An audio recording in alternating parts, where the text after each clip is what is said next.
வணக்கம். வேந்தரின் கண்ணுறங்கும் வேளை இரவு செய்திகளுக்காக காவேரி ஜெகநாதன். முதலில் தலைப்புச் செய்திகள். இளைஞர்கள் புலம்பெயர்வதற்கு பீகார் அரசே காரணம், பிரதமர் மோடி குற்றச்சாட்டு. 86 மீனவர்கள் வரும் 28ஆம் தேதி விடுதலை, தமிழகத்திற்கு அழைத்து வர நடவடிக்கை. பருப்பு விலையை கட்டுப்படுத்த நடவடிக்கை எடுக்க வேண்டும், தமிழக அரசுக்கு டாக்டர் பாரிவேந்தர் வேண்டுகோள். மீன்வள சட்டத்தில் திருத்தம் கொண்டுவர திட்டம், எல்லை தாண்டும் மீனவர்களுக்கு அபராதம் விதிக்க இலங்கை அரசு முடிவு. பீகார் மாநில இளைஞர்கள் வேலை தேடி மற்ற மாநிலங்களுக்கு செல்வதற்கு நிதிஷ்குமாரும் லாலு பிரசாத் யாதவும் தான் காரணம் என பிரதமர் நரேந்திர மோடி குற்றம் சாட்டினார். பீகாரில் வரும் 28ஆம் தேதி 50 தொகுதிகளுக்கு 3ஆம் கட்ட வாக்குப்பதிவு நடைபெறுகிறது. இதற்கான தேர்தல் பிரச்சாரம் நாளையுடன் முடிவடைய இருப்பதால் அரசியல் கட்சி தலைவர்களின் பிரச்சாரம் தீவிரமடைந்துள்ளது.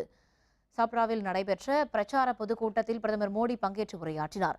அப்போது பேசிய அவர், பீகார் மாநிலத்தில் இருந்து மக்கள் புலம்பெயர்வதற்கு நிதிஷ்குமாரும் லாலு பிரசாத் யாதவும் தான் காரணம் என்று குற்றம் சாட்டினார். 20 ஆண்டுகளுக்கு மேல் இவர்கள் ஆட்சியில் இருந்த போதிலும் பீகார் இளைஞர்கள் வேலை தேடி வெளி மாநிலங்களுக்கு செல்வதை தடுத்து நிறுத்த முடியவில்லை என்று மோடி குற்றம் சாட்டினார்.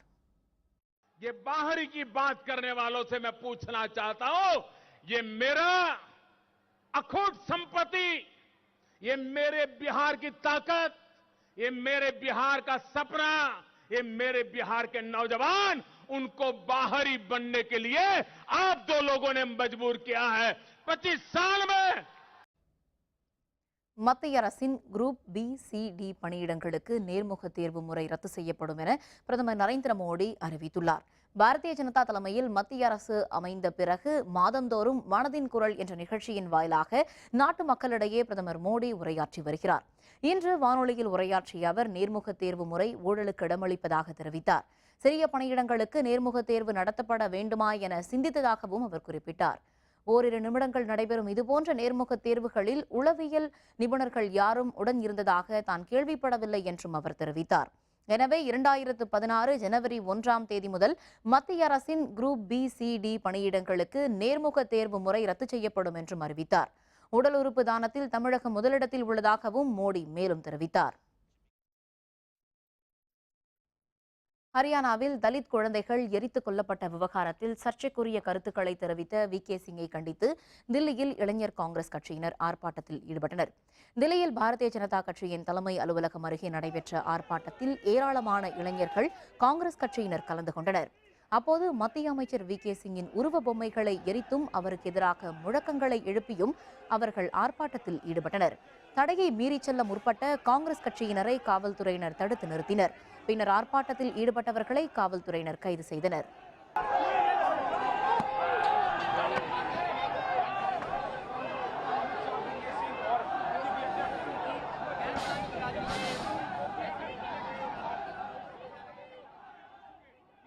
இதனிடையே மத்திய இணையமைச்சர் வி.கே. சிங்கின் பேச்சுக்கு கண்டனம் தெரிவித்து கொல்கத்தா விமான நிலையத்தில் மார்க்சிஸ்ட் கம்யூனிஸ்ட் கட்சியினர் ஆர்ப்பாட்டத்தில் ஈடுபட்டனர்.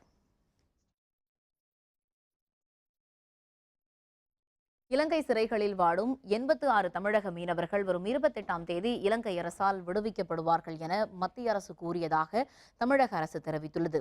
இது தொடர்பாக தமிழக அரசு செய்திக்குறிப்பு ஒன்றை வெளியிட்டுள்ளது. நாகப்பட்டினம், புதுக்கோட்டை, தூத்துக்குடி, ராமநாதபுரம் மாவட்டங்களைச் சேர்ந்த 86 மீனவர்கள் கடந்த மாதம் 22ஆம் தேதி முதல் இந்த மாதம் 14ஆம் தேதி வரை இலங்கை கடற்படையால் கைது செய்யப்பட்டு அந்த நாட்டு சிறைகளில் அடைக்கப்பட்டுள்ளதாக தெரிவிக்கப்பட்டுள்ளது. இலங்கை சிறைகளில் வாடும் தமிழக மீனவர்களையும் பறிமுதல் செய்யப்பட்ட அவர்களுடைய படகுகளையும் உடனடியாக விடுவிக்க நடவடிக்கை எடுக்குமாறு 7 முறை பிரதமருக்கு தமிழக முதல்வர் கடிதம் எழுதியிருந்ததாகவும் சுட்டிக்காட்டப்பட்டுள்ளது. இதன் பயனாக இலங்கை சிறைகளில் உள்ள 86 தமிழக மீனவர்கள் வரும் 28ஆம் தேதி இலங்கை அரசால் விடுவிக்கப்படுவதாக மத்திய அரசு தெரிவித்துள்ளதாக குறிப்பிடப்பட்டுள்ளது. அவர்களை விரைவில் தமிழகம் அழைத்து வருவதற்கான அனைத்து நடவடிக்கைகளையும் மேற்கொள்ளவும் மத்திய அரசு கேட்டுக்கொண்டதற்கிணங்க தமிழக சிறைகளில் உள்ள 2 இலங்கை மீனவர்களை நல்லெண்ண அடிப்படையில் வரும் 28ஆம் தேதி விடுவிக்கவும் முதல்வர் ஜெயலலிதா உத்தரவிட்டுள்ளதாக தமிழக அரசின் செய்திக்குறிப்பில் தெரிவிக்கப்பட்டுள்ளது. இதனையடுத்து ராமேஸ்வரம் மீன்பிடி துறைமுகத்தில் இன்று மீனவர்களின் ஆலோசனைக் கூட்டம் நடைபெற்றது. இதில் இலங்கை சிறையில் உள்ள தமிழக மீனவர்களை விடுவிக்க நடவடிக்கை எடுத்த மத்திய மாநில அரசுகளுக்கு நன்றி தெரிவிக்கப்பட்டது.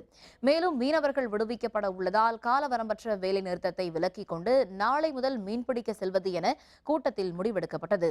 இலங்கையால் பறிமுதல் செய்யப்பட்ட மீனவர்களின் படகுகளையும் விடுவிக்க நடவடிக்கை எடுக்க வேண்டும் என மீனவர்கள் கோரிக்கை விடுத்துள்ளனர். பருப்பு உள்ளிட்ட அத்தியாவசிய பொருட்களின் விலை உயர்வால் மக்கள் கடுமையாக பாதிக்கப்பட்டுள்ளதாக தெரிவித்த இந்திய ஜனநாயக கட்சியின் நிறுவனர் தலைவரான டாக்டர் பாரிவேந்தர் விலை உயர்வை கட்டுப்படுத்த நடவடிக்கை எடுக்க வேண்டும் என்றும் வலியுறுத்தியுள்ளார்.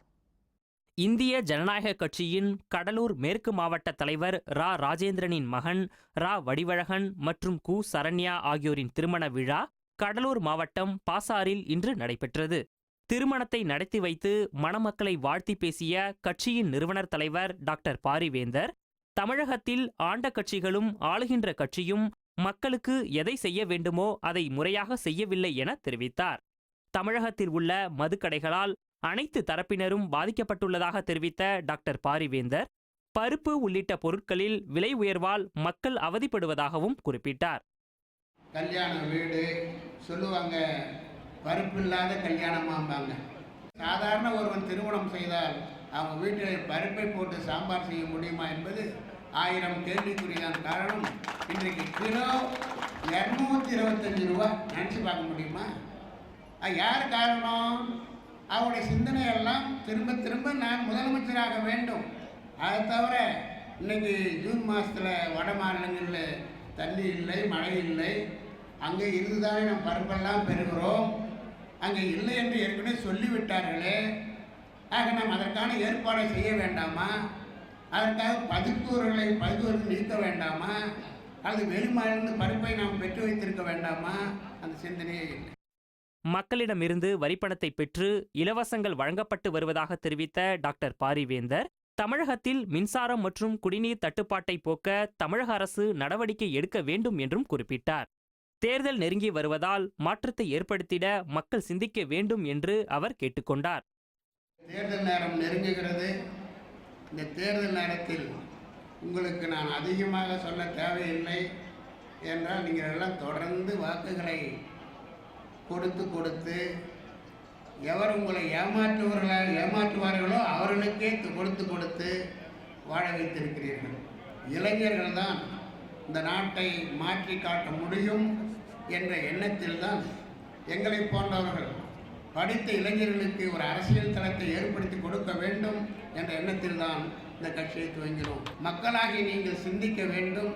அது மட்டுமல்ல, மகளிராகி நீங்கள் சிந்திக்க வேண்டும்.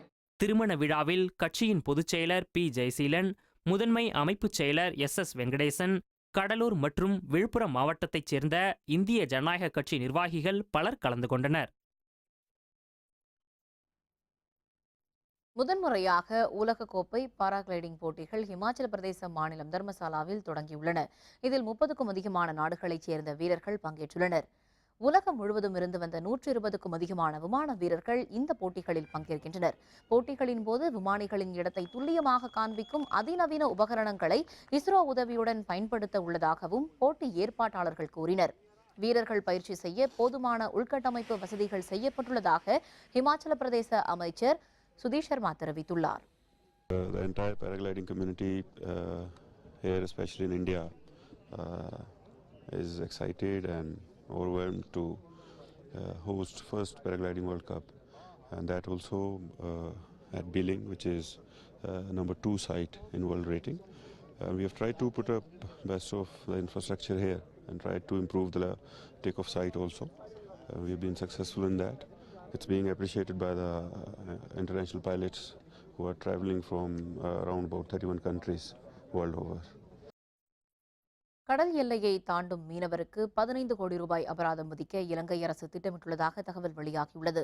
இலங்கை கடற்பகுதியில் இந்திய மீனவர்கள் நுழைவதை தடுக்க அந்த நாட்டு அரசு தீவிரம் காட்டி வருகிறது. மீனவர்கள் ஊடுருவலை தடுக்க பரிந்துரைகளை அளிக்க குழு ஒன்றை இலங்கை அரசு அமைத்துள்ளது. இந்த குழுவின் பரிந்துரைகளின் அடிப்படையில் சட்டத்திருத்தம் மேற்கொள்ள முடிவு செய்யப்பட்டுள்ளது. இதனிடையே மீன்வளச் சட்டத்தில் திருத்தம் கொண்டுவர இலங்கை அரசு முடிவு செய்துள்ளதாக அந்த நாட்டின் மீன்வளத்துறை தலைவர் பெர்னாண்டோ தெரிவித்துள்ளார். இந்திய மீனவர்கள் எல்லை தாண்டுவதை தடுக்க தற்போதைய சட்டம் போதவில்லை என்றும் அவர் குறிப்பிட்டுள்ளார். தமிழகத்தின் தென்கடலோர மாவட்டங்களில் அடுத்த 24 மணி நேரத்தில் மழை பெய்ய வாய்ப்பிருப்பதாக சென்னை வானிலை ஆய்வு மையம் தெரிவித்துள்ளது. வெப்பச்சலனம் மற்றும் தென்மேற்கு வங்கக்கடலில் உருவாகியிருந்த குறைந்த காற்றழுத்த தாழ்வுநிலை காரணமாக கடந்த ஒரு வாரமாக மழை பெய்து வருகிறது.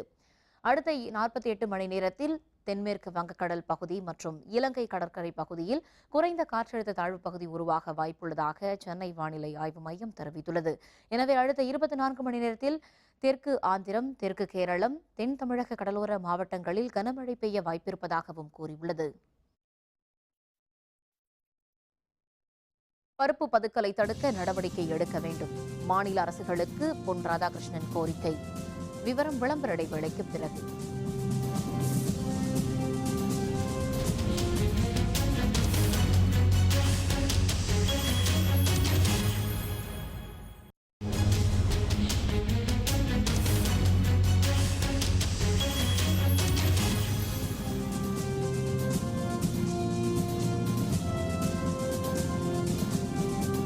செய்திகள் தொடர்கின்றன.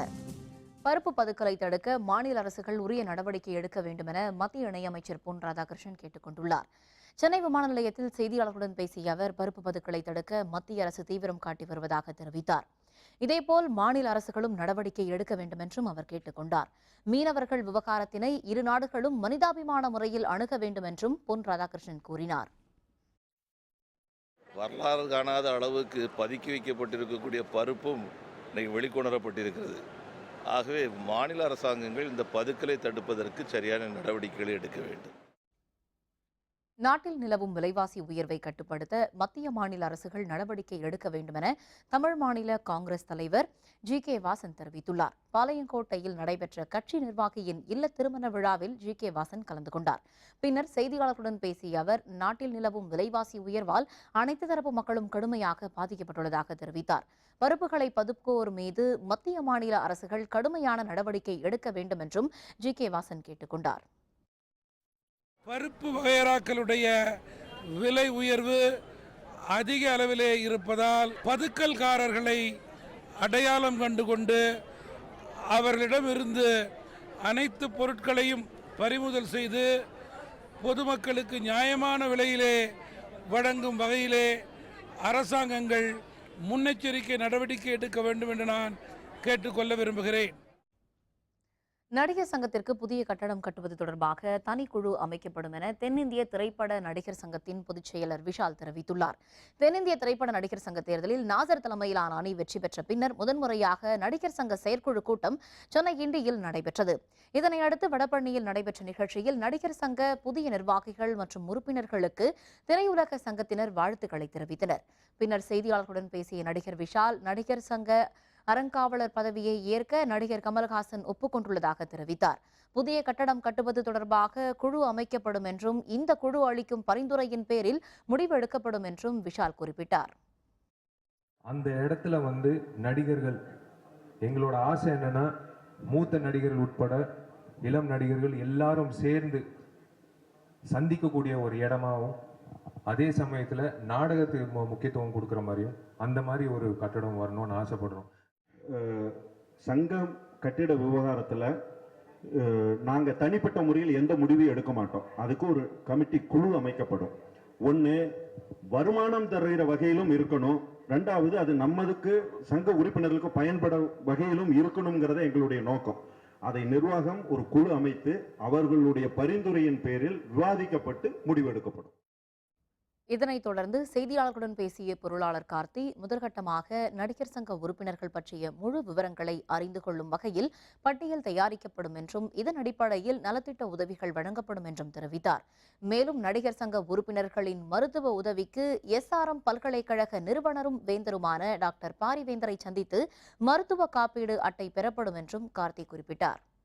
இப்போ SRMல பசுமுத்தை ஐட்டம் முதல்ல நாங்கள் பேசணும். அவரே முதலே சொல்லிட்டாரு மெடிக்கல் இன்சூரன்ஸ் தரேன்னு சொல்லியிருக்காரு. அது போக எஜுகேஷனுக்கும் நான் ஏற்பாடு பண்ணி தரேன்னு சொல்லியிருக்காரு. ஸோ நாங்கள் உறுப்பினர்களோட எண்ணிக்கை எடுத்துட்டோம்னா அடுத்தது அவங்ககிட்ட போய் மெடிக்கல் இன்சூரன்ஸ் கார்டு வாங்க வேண்டியதான்.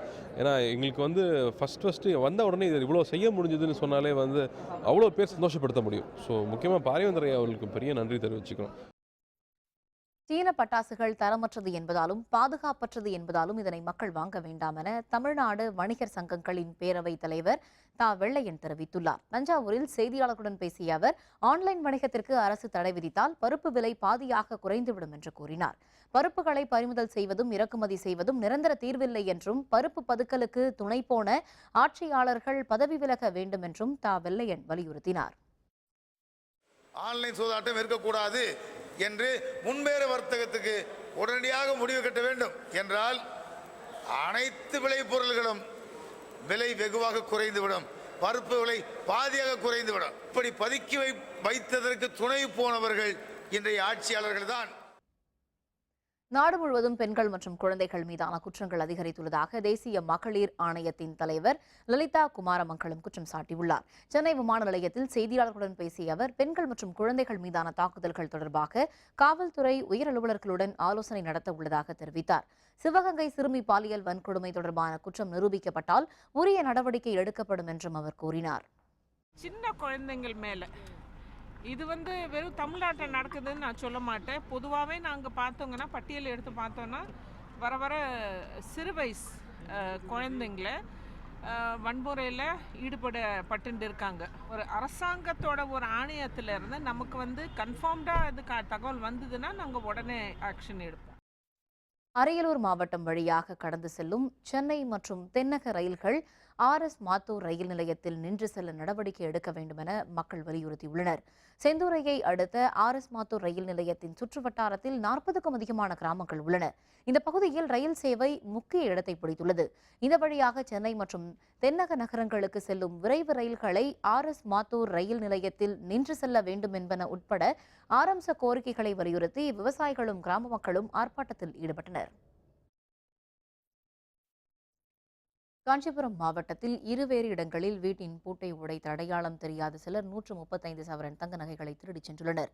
திருக்கழுக்குன்றத்தை அடுத்த கொத்திமங்கலம் பகுதியைச் சேர்ந்தவர் சரவணன். தனது குடும்பத்தினருடன் இவர் பெங்களூரு சென்றுள்ளதால் அவருடைய உறவினர் சுப்பிரமணி சரவணனின் வீட்டிற்கு சென்றார். அப்போது வீட்டின் கதவு உடைக்கப்பட்டு பீரோவில் வைக்கப்பட்டிருந்த 100 சவரன் தங்க நகைகள், 5 கிலோ வெள்ளிப் பொருட்கள் மற்றும் 20,000 ரூபாய் பணம் திருடப்பட்டுள்ளதைக் கண்டு அதிர்ச்சியடைந்தார்.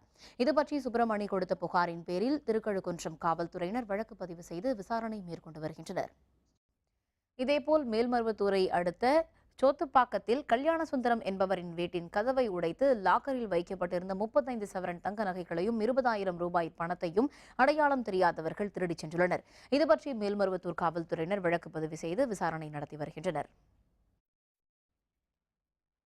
கன்னியாகுமரி மாவட்டம் தாழக்குடி அருகே பல லட்சம் ரூபாய் மதிப்பிலான வளர்ப்பு மீன்கள் செத்து மிதந்துள்ளதால் அவற்றை அகற்ற மக்கள் கோரிக்கை விடுத்துள்ளனர். கன்னியாகுமரி மாவட்டத்தில் உள்ள குளங்கள் கூட்டுறவு இணையம் மூலமாக குத்தகைக்கு விடப்படுகிறது. தாழக்குடி அருகே குத்தகைக்கு விடப்பட்ட புலியூர்குறிச்சி குளத்தில் சகாயம் என்பவர் மீன்களை வளர்த்து வந்தார். திடீரென பல லட்சம் ரூபாய் மதிப்பிலான ஆயிரக்கணக்கான மீன்கள் செத்து மிதந்தன. இதனால் துர்நாற்றம் வீசுகிறது என்றும் அவற்றை அகற்ற வேண்டும் என்றும் மக்கள் கோரிக்கை விடுத்துள்ளனர். காலையில் பார்க்கும்போது மீன்கள்லாம் செத்து மிதக்கு, என்னன்னு தெரியாது. இது மீனுன்னா வளர்ப்பு மீன், ரோகு மீனுன்னு சொல்கிறாங்க. நமக்கு அதை விட்டு டீட்டெயில் அதிகமாக தெரியல. இருந்தாலும் செத்து மிதக்கு. அது துர்நாற்றத்தினால மக்கள் இதை மாற்றினாங்க, கொஞ்சம் கரையில் ஒதுக்கி போட்டிருக்காங்க. கோயம்புத்தூர் அருகே பள்ளத்தில் சிக்கிய குட்டி யானையை 2 மணி நேரம் போராடி தாய் யானை மீட்டது. கோயம்புத்தூர் மாவட்டம் மேற்கு தொடர்ச்சி மலைப்பகுதியை ஒட்டிய காட்டுப்பகுதியில் 50க்கும் அதிகமான யானைகள் உள்ளன. அவ்வப்போது மலைப்பகுதியை ஒட்டியுள்ள குடியிருப்பு பகுதிகளுக்கு இந்த யானைகள் வந்து செல்கின்றன. துடியலூரை அடுத்த வரப்பாளையம் பகுதிக்கு வந்த யானை ஒன்று அங்கிருந்த வாழை தோட்டத்தில் குட்டியை ஈன்றது. பின்னர் அங்கிருந்து காட்டுப்பகுதிக்கு செல்ல முயன்றபோது வழியில் இருந்த பள்ளத்தில் குட்டி யானை சிக்கிக் கொண்டது. பல மணி நேரம் போராடி குட்டி யானையை மீட்ட தாய் யானை காட்டுப்பகுதிக்கு சென்றது.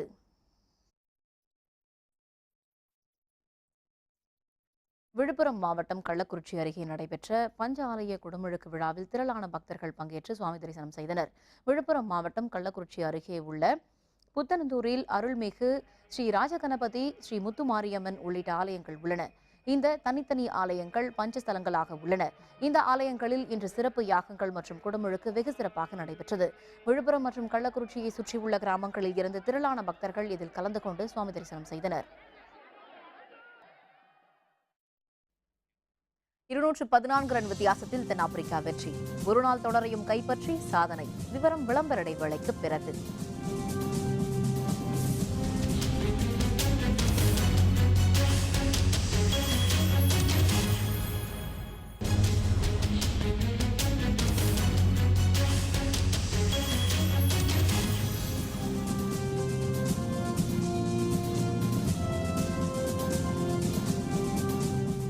செய்திகள் தொடர்கின்றன. இனி அயலக செய்திகள்.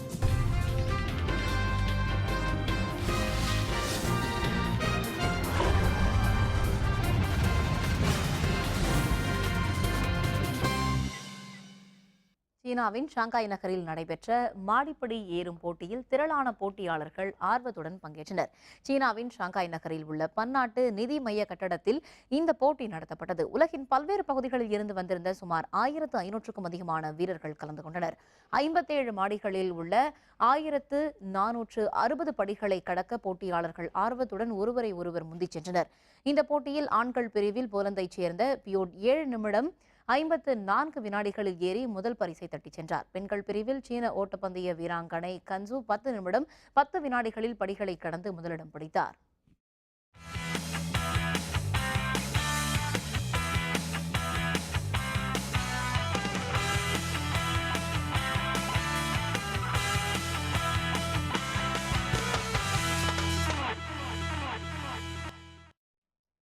மும்பையில் நடைபெற்ற கடைசி மற்றும் ஒருநாள் போட்டியில் 214 ரன்கள் வித்தியாசத்தில் தென்னாப்பிரிக்க அணி வெற்றி பெற்று ஒருநாள் தொடரையும் கைப்பற்றியது. மும்பை வான்கடை திடலில் பகலிரவு ஆட்டமாக தொடங்கிய போட்டியில் டாஸ் வென்ற தென்னாப்பிரிக்க அணி பேட்டிங்கை தேர்வு செய்தது. தென்னாப்பிரிக்க அணியின் தொடக்க ஆட்டக்காரரான காக் 109 ரன்களும், டூப்ளசிஸ் 133 ரன்களும், டிவிலியர்ஸ் 119 ரன்களும் குவித்து இந்திய அணி வீரர்களின் பந்து வீச்சை சிதறடித்தனர். 50 ஓவர்கள் முடிவில் தென்னாப்பிரிக்க அணி 4 விக்கெட்டுகளை மட்டுமே இழந்து 438 ரன்கள் குவித்தது. 439 ரன்கள் எடுத்தால் வெற்றி என்ற இலக்குடன் இந்திய அணி களமிறங்கியது. தென்னாப்பிரிக்க வீரர்களின் பந்து வீச்சை சமாளிக்க முடியாமல் இந்திய அணி வீரர்கள் திணறினர். 36 ஓவர் முடிவில் அனைத்து விக்கெட்டுகளையும் இழந்து 224 ரன்கள் மட்டுமே எடுத்து இந்திய அணி படுதோல்வியடைந்தது. இதனால் 214 ரன்கள் வித்தியாசத்தில் தென்னாப்பிரிக்க அணி வெற்றி பெற்றது. 20 ஓவர் போட்டித் தொடரை கைப்பற்றிய தென்னாப்பிரிக்க அணி முதன்முறையாக ஒருநாள் தொடரையும் இந்திய மண்ணில் கைப்பற்றி சாதனை படைத்துள்ளது.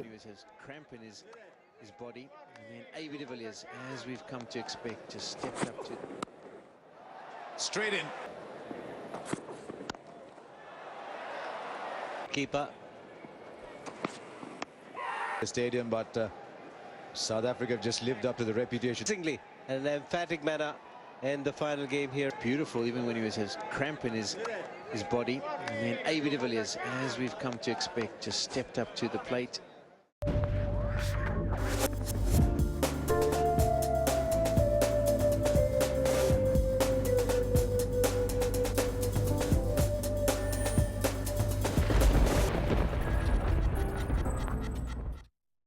இனி இன்றைய வானிலை நிலவரம்.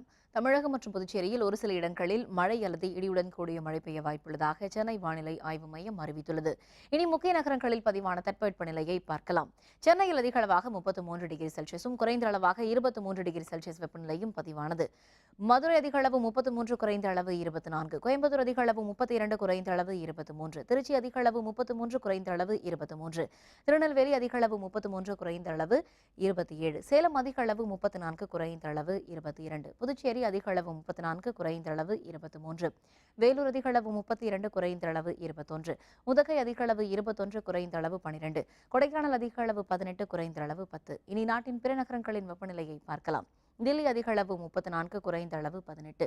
மும்பை அதிக அளவு 37, குறைந்த அளவு 27. கொல்கத்தா அதிக அளவு 34, குறைந்த அளவு 22. ஹைதராபாத் அதிக அளவு 34, குறைந்த அளவு 23. பெங்களூருவில் அதிக அளவாக 32 டிகிரி செல்சியஸ் வெப்பநிலையும் குறைந்த அளவாக 18 டிகிரி செல்சியஸ் வெப்பநிலையும் பதிவாகியுள்ளது. மீண்டும் தலைப்புச் செய்திகள். இளைஞர்கள் புலம்பெயர்வதற்கு பீகார் அரசே காரணம், பிரதமர் மோடி குற்றச்சாட்டு.